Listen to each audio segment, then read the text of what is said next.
আপনি কি কখনো ভেবেছেন একজন মানুষ কতটা শক্তিশালী হলে নিজেকে খোদা বলে দাবি করতে পারে?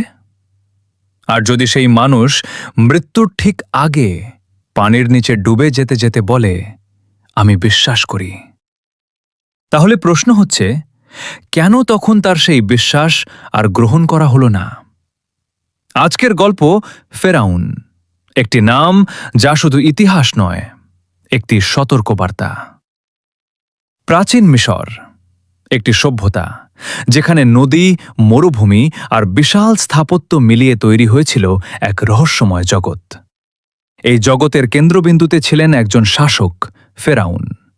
তার প্রাসাদ ছিল আকাশ ছোঁয়া, তার সম্পদ ছিল অসীম, তার সৈন্যবাহিনী ছিল অপ্রতিরোধ্য। মানুষ তার সামনে দাঁড়াত না, মানুষ তার সামনে নত হয়ে যেত, কারণ তারা জানত তার একটি নির্দেশই যথেষ্ট, জীবন আর মৃত্যুর মাঝের সীমা মুছে দিতে। কিন্তু ক্ষমতা যখন সীমাহীন হয়, তখন মানুষ ভুলে যায় সে আসলে কে। প্রথমে সে শুধু একজন রাজা ছিল, কিন্তু ধীরে ধীরে তার চারপাশের মানুষ তাকে এমনভাবে মানতে শুরু করল যেন সে সাধারণ কেউ নয়।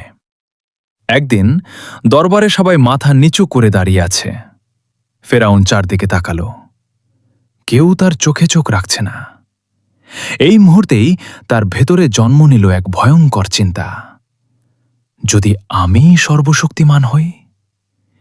এই চিন্তা ধীরে ধীরে বিশ্বাসে পরিণত হল এবং একদিন সে ঘোষণা দিল, আমি তোমাদের সর্বোচ্চ প্রভু। ঘরে নীরবতা, কেউ প্রতিবাদ করল না, কারণ ভয় সত্যকে চেপে ধরেছিল। যখন পৃথিবীতে অন্যায় বেড়ে যায়, তখন সত্যকে প্রতিষ্ঠা করার জন্য আল্লাহ পথ তৈরি করেন। এক শিশু জন্ম নিল, যার ভবিষ্যৎ কেউ জানত না। হজরত মুসা আলাইহিসসালাম, নদীর পানিতে ভাসানো সেই শিশু, একদিন বড় হয়ে দাঁড়াবে পৃথিবীর সবচেয়ে শক্তিশালী শাসকের সামনে। এক বিশাল দরবার, সিংহাসনে বসে আছে ফেরাউন। হঠাৎ দরজা খুলে যায়, মুসা আলাইহিসসালাম প্রবেশ করেন।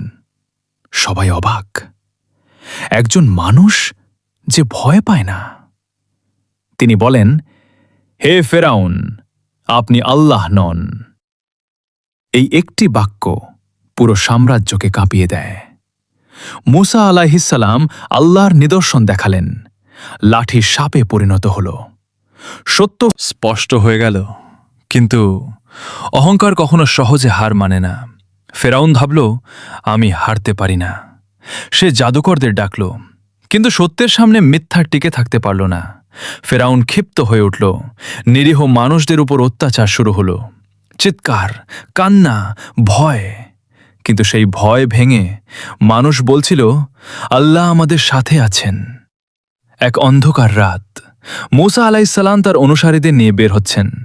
পেছনে ধাওয়া করছে সৈন্যবাহিনী, সামনে এক বিশাল সমুদ্র। মানুষ আতঙ্কিত, এখন আমরা কোথায় যাব? মুসা আলাইহিসসালাম শান্ত কণ্ঠে বললেন, আল্লাহ আমাদের সাথে আছেন। তিনি লাঠি তুললেন, সমুদ্র দুই ভাগ হয়ে গেল, পানির দেয়াল, মাঝে রাস্তা। মানুষ অবাক। ফেরাউন এসে এই দৃশ্য দেখল, এক মুহূর্তের জন্য থেমে গেল, কিন্তু অহংকার তাকে থামতে দিল না। আমিও পারব। সে ঢুকে পড়ল সমুদ্রে, ঠিক মাঝপথে।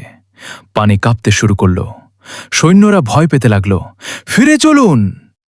কিন্তু সময় শেষ, পানি এক হয়ে গেল, সবকিছু ডুবে গেল। ফেরাউন ডুবে যাচ্ছে, তার চোখে ভয়। যে মানুষ কখনো মাথা নোয়ায়নি, আজ সে অসহায়। সে চিৎকার করে বলল, আমি বিশ্বাস করি। কিন্তু যে সত্যকে সারা জীবন অস্বীকার করেছে, তার শেষ মুহূর্তের স্বীকারোক্তি আর মূল্য পায় না। আপনি যদি মনে করেন এই গল্প শুধু অতীতের, তাহলে একবার নিজের দিকে তাকান। আমাদের জীবনে কি এমন অহংকার নেই যা আমাদের সত্য থেকে দূরে রাখে? ফেরাউনের গল্প শেষ হয়ে গেছে, কিন্তু শিক্ষা এখনো বাকি।